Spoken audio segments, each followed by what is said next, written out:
There is potentially a hidden problem in the soil of your plants that is absolutely wrecking their growth. I don't want to sound too alarmist, but if your plants are seemingly never growing even though they're in great light and you fertilise every 2 weeks, then it could be because of this very problem. But don't worry my plant friend, I'll tell you what it is, how you can easily identify it and the simple steps you can take to correct it so you can finally have thriving plants in your home. So what's the problem then? Well, plants are fairly simple in that they require 3 things to thrive: light, water and nutrients. That's it. Get those 3 things correct and we're well on our way to having the best plants in the neighbourhood. If just one of those things is off, then we're not going to see the growth we're looking for. Light and water are fairly simple, well, compared to what's coming up anyway. You know, stick them near a window so they get a good view of the sky, and water when the soil is dry and we're in a good spot. It's the third part of the equation, nutrients, that can be problematic, and I bet you won't have come across this hidden issue before. It's blown my mind, let me tell you. It's all to do with whether conditions are right in the soil for the roots to be able to draw up nutrients. We all know nutrients are vital for a plant to be able to grow to its full potential, of course. They need their Weetabix in the morning just as much as you and me. If things are off, then the plant simply won't be able to digest the nutrients no matter how much fertiliser you give it, and growth will be stunted. I'm talking about pH. Now, the importance of soil pH is something that's pretty new to me. I had no idea just how important it was until quite recently, and it's something every plant owner needs to know because it's caught me off guard and I wish I knew about it sooner. I won't go too far into the science, namely because I'm absolutely no scientist, but here are the bits you need to know. Imagine you're in the midst of creating a spectacular birthday cake. In this culinary masterpiece, one of the most vital ingredients you'll use is baking powder. Think of it like this: too little baking powder, and instead of a marvellous fluffy birthday cake, you're left with a flat, dense pancake. On the flip side though, too much baking powder creates a puffy mess that collapses in on itself, resulting in a disappointment rather than a delight.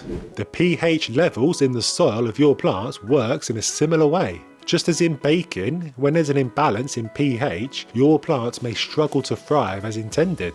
Too much or too little pH in the soil can wreck their growth, just like the wrong measure of baking powder can change the outcome of your birthday cake, leaving your plants unable to rise to their full healthy potential. Now, everything has a pH value, from water to vinegar to bleach. It measures whether something is acidic or alkaline, with 1 being the most acidic and 14 being the most alkaline. Distilled water, for example, is neutral, slap bang in the middle at 7. Lemon juice is of course very acidic, and bleach would be alkaline. Now here's the important thing to know. Houseplants want to live in soil that is neutral or slightly acidic. The ideal range is between 6 and 7.5. If the soil is below 6 or above 7.5, then the nutrients you provide in the form of fertiliser will not be available for the roots. They effectively ignore it, and it's like you've never gave them the baking powder they need to rise. I know, it's crazy, right? You could be diligently fertilising your plants every 2 weeks like a devoted plant parent, completely oblivious to the fact that they're not using any of it. The result? Stunted growth, leaf fading and yellowing, brown edges, and all the self-doubt that comes with it. Every plant parent's worst nightmare. This is actually called nutrient lockout in the trade, and it's something the pros monitor to keep their plants in tip-top shape. Now, all of this was a bit of a red pill moment for me, I must admit. My plants have always been pretty slow growing.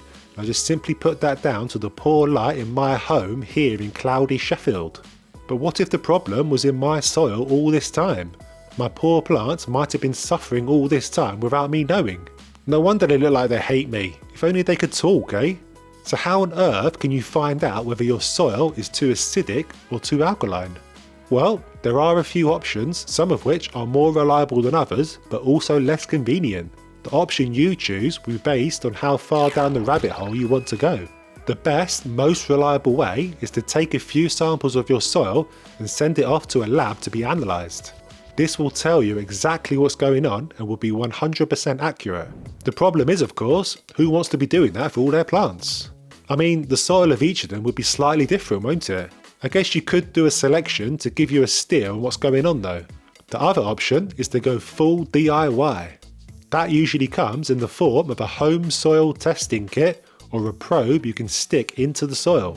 The soil testing kit will be the second most reliable, and the probe will be the least reliable, unless you fork out for a proper fancy scientific one, but they do cost a pretty penny. Now I obviously chose the cheap probe because, I'm a bit of a cheapskate. But soil probes aren't useless though. They're probably not the most accurate, but they will give you a steer on whether your soil is very acidic or very alkaline. The Gardening in Canada YouTube channel has a very good video on how useful these things are. It's well worth a look. So, I've been probing all my plants like a madman since I got it, and it turns out my soil is borderline too acidic. I'm getting a reading of between 6 and 7, but it is normally on the lower end towards 6. Now houseplants do tend to prefer it on the slightly acidic side, so I guess I'm on the right side of the spectrum at least. If I was consistently around 7.5 or above, then I'd be more concerned. Before we get into the nitty gritty of what's causing this and what you can do to stop it, just wanted to let you know that you can get awesome plant tips and tricks straight into your inbox every week completely free. Just sign up using the link in the description. So what on earth is causing the soil of our beloved houseplants to become too acidic or too alkaline? There's actually a whole host of things, one of which can take the lion's share of the blame. Completely innocent and naturally occurring things below the surface of the soil can be altering pH like a menace. Pine needles, for example, can make soil more acidic due to their natural acidity, so if your soil mix contains pine needles for drainage, you might want to look at that. The bacteria and microbes working to decompose bits of plant matter can also make things more acidic or alkaline, so not much you can do about that, I guess, apart from go semi-hydro. But the primary cause of this is the good old innocent water you are using.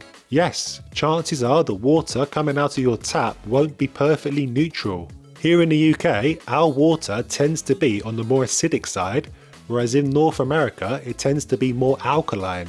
Generally, hard water usually increases alkalinity, while soft water can contribute to acidity. Now I've got these nifty pH water test strips that I dip into my tap water, and it gives me a reading of the pH level. As you can see, my water is on the slightly acidic side. And this makes perfect sense because Yorkshire water is very soft. I don't need to add salt to my dishwasher, which is very handy.